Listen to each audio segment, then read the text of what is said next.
Hello to all my FYBSc microbiology students. Welcome to the another video lecture.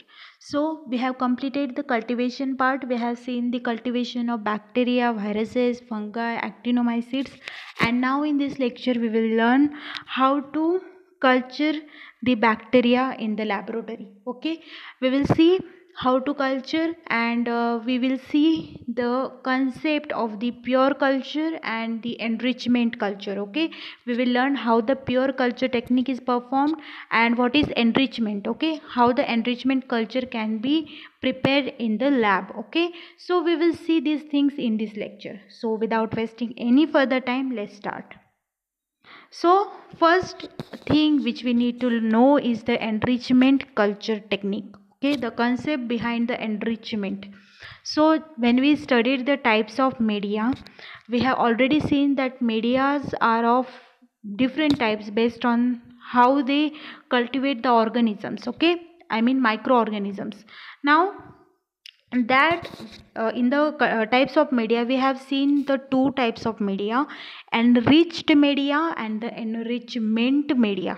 Okay, enrichment media is the liquid media and enriched media is solid media.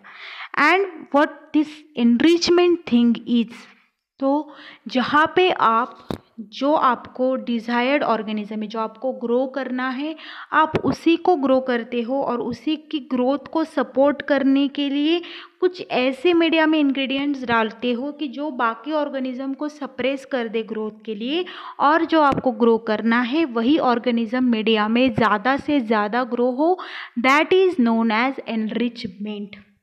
मतलब क्या कि जब आप desired organisms को grow करते हो और undesired मतलब का जो आपको नहीं चाहिए ऐसे ऑर्गेनिजम्स को इनहिबिट करते हो या ग्रो होने नहीं देते हो, that thing is called as enrichment.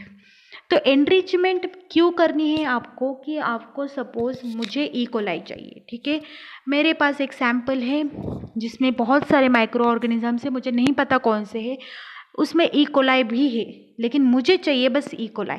ठीक है, मुझे बाकी माइक्रो ऑर्गेनिज्म से कुछ लेना देना नहीं, मुझे उनसे कुछ काम नहीं है, मुझे बस इकोलाई चाहिए. तो मैं क्या करूँगी कि एक मीडिया ऐसा बनाऊँगी कि जिसमें ऐसे न्यूट्रिएंट्स डालूँगी कि जो बस इकोलाई की ग्रोथ के लिए हेल्पफुल हो. ठीक है, इकोलाई को ग्रो होने दे और बाकी कोई भी माइक्रो ऑर्गेनिज्म हो सैंपल में उनको ग्रो ना होने दो. That concept is called as enrichment. ठीक है, तो क्या किया जाता है, फिर सैंपल लिया जाता है. आपको नहीं पता कि उस सैंपल में कौन से माइक्रो ऑर्गेनिज्म, उस सैंपल को आपको किसी मीडिया में डालना है. उस मीडिया में आपको ऐसे न्यूट्रिएंट्स डालने हैं जो आपका ऑर्गेनिज्म जो आपको चाहिए उस ऑर्गेनिजम्स को ग्रो होने में हेल्प करे. ऐसा मीडिया आपको बनाना है, उसमें उसको इनोकुलेट करना है, उसको इंक्यूबेट करना है, ग्रो होने देना है, अप्रोप्रिएट कंडीशंस देने. उसके बाद उस मीडिया में जो बहुत विगरसली ग्रो होगा वो होगा जो आपको ऑर्गेनिज्म चाहिए, सपोज इकोलाई. ठीक है, so that's nothing but the enrichment. आप देख सकते हो यहाँ पे डायग्राम में, ये है आपका मीडिया जो आपने अपने रिक्वायरमेंट के अकॉर्डिंग बनाया है. मुझे इसमें इकोलाई ग्रो करना है. ठीक है, अब यहाँ पे मैंने सैंपल डाला, सैंपल में बहुत सारे मिक्स ऑर्गेनिज्म है, you can see here. But इस मीडिया में मैंने कुछ ऐसी चीज़ें डाली है जिसकी वजह से बस यहाँ पे इकोलाई ही ग्रो होगा, बाकी के ग्रो नहीं हो पाएंगे. सो यू कैन, आपने जब इसको प्लेटिंग पे या प्लेट पे स्ट्रिक किया या फिर स्प्रेड किया तो आपको बस इकोलाई ही मिलेंगे. ठीक है, तो ये कंसेप्ट को we called it as what, enrichment. तो एनरिचमेंट के लिए आप एनरिच मीडिया यूज़ कर सकते हो.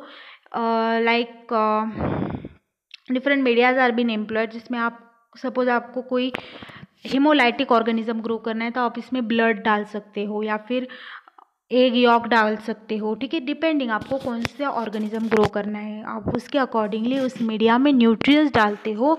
That's what we called as the enrichment media और एनरिच मीडिया. ठीक है, तो यहाँ पे आपको डिज़ायर्ड ऑर्गेनिज्म की भर भर के ग्रोथ मिल जाती है क्योंकि आपको वो ऑर्गेनिज्म बहुत ज़्यादा अमाउंट में चाहिए. सपोज़ मेरे पास एक प्लेट है, ठीक है, उसमें मिक्स कल्चर है या फिर मेरे पास सैंपल है, लेकिन मुझे जो ऑर्गेनिज्म चाहिए उसकी मुझे बहुत विगरसली ग्रोथ चाहिए, बहुत ज़्यादा अमाउंट में ग्रोथ चाहिए. तो भी मैं क्या कर सकती हूँ, इसको इनोकुलेट कर सकती हूँ इनसाइड अ मीडिया जिसमें मैंने ऐसे न्यूट्रिएंट्स डाले कि इस ऑर्गेनिज्म को वो बहुत ज़्यादा अमाउंट में ग्रो कर पाए, ठीक है। तो ऐसे कल्चर को मैंने इस मीडिया में डाला, इसको इंक्यूबेट करने के बाद उसमें बहुत सारी ग्रोथ आपको मिल जाएंगी, ठीक है।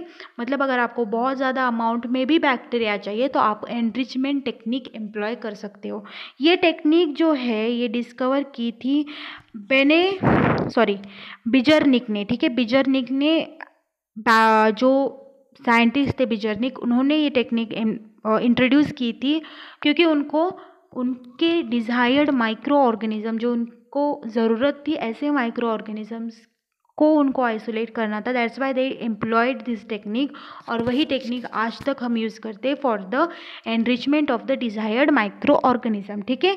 वो फंगाई भी हो सकता है, वो बैक्टीरिया भी हो सकता है, ठीक है।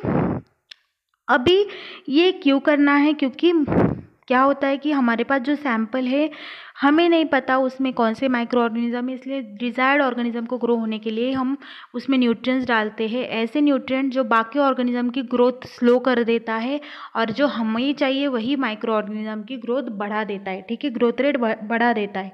आफ्टर दैट हम उनको वैसी न्यूट्रिएंट्स, वैसी कंडीशंस भी प्रोवाइड करते हैं जो उनको और ज़्यादा सपोर्ट करेंगी ग्रोथ के लिए। सो ऑब्वियस सी बात है बाकी माइक्रो ऑर्गेनिज्म वहाँ पे ग्रो नहीं हो पाएंगे और जो डिज़ायर्ड माइक्रो ऑर्गेनिज्म है वही वहाँ पे ग्रो होंगे, ठीक है। और एक आपके सिलेबस में कंसेप्ट है that is the pure culture.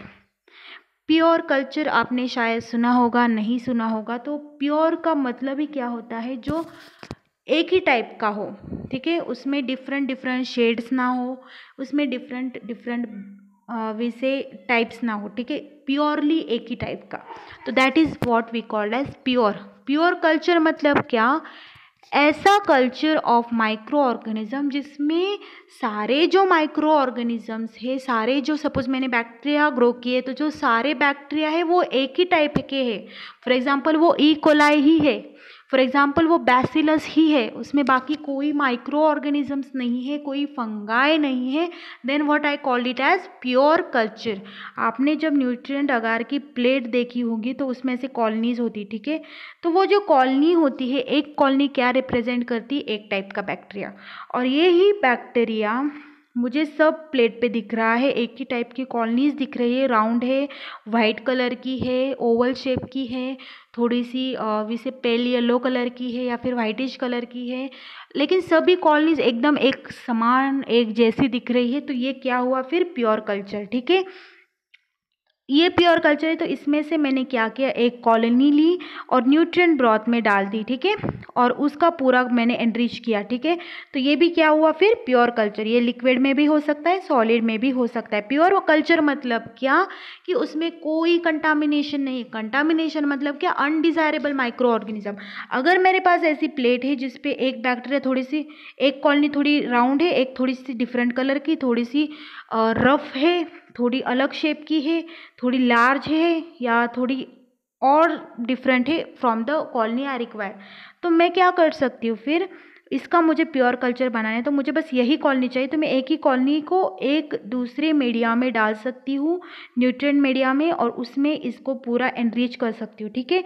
लेकिन क्या हो सकता है, ये जो होता है ना, जहाँ पे आपको अलग अलग कॉलोनीज दिख रही है, इसको मिक्स कल्चर बोला जाता है, ठीक है, मिक्स्ड कल्चर, जिसमें आपको भिन्न भिन्न प्रकार की बैक्टीरिया दिखेगी या भिन्न भिन्न प्रकार की बैक्टीरिया और फंगाई दिखेगी, आपको एक ही टाइप के नहीं दिख रहे हैं micro organism. That we call this culture as a mixed culture.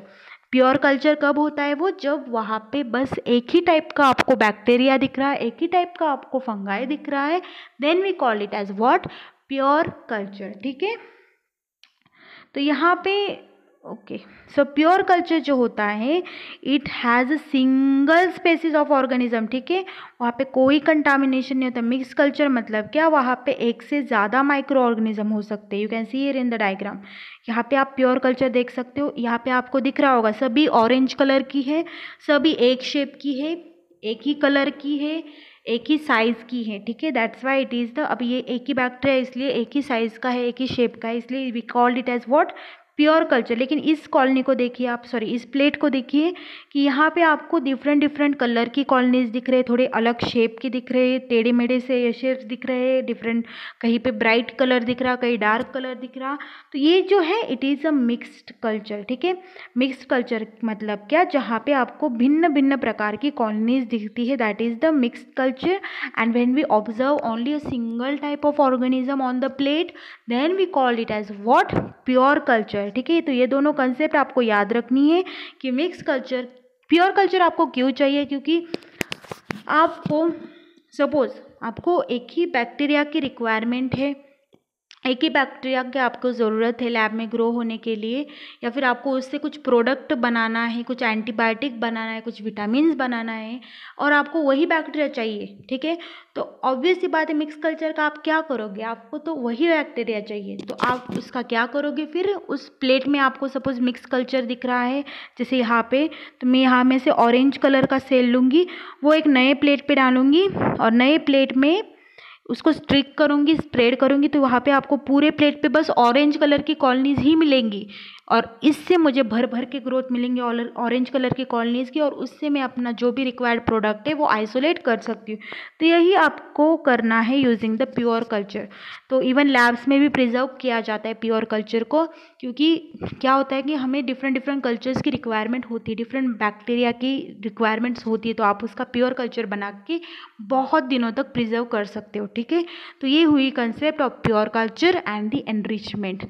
I hope you have understood these concepts. If you feel like having any doubt related to any point, please do contact me. Thank you.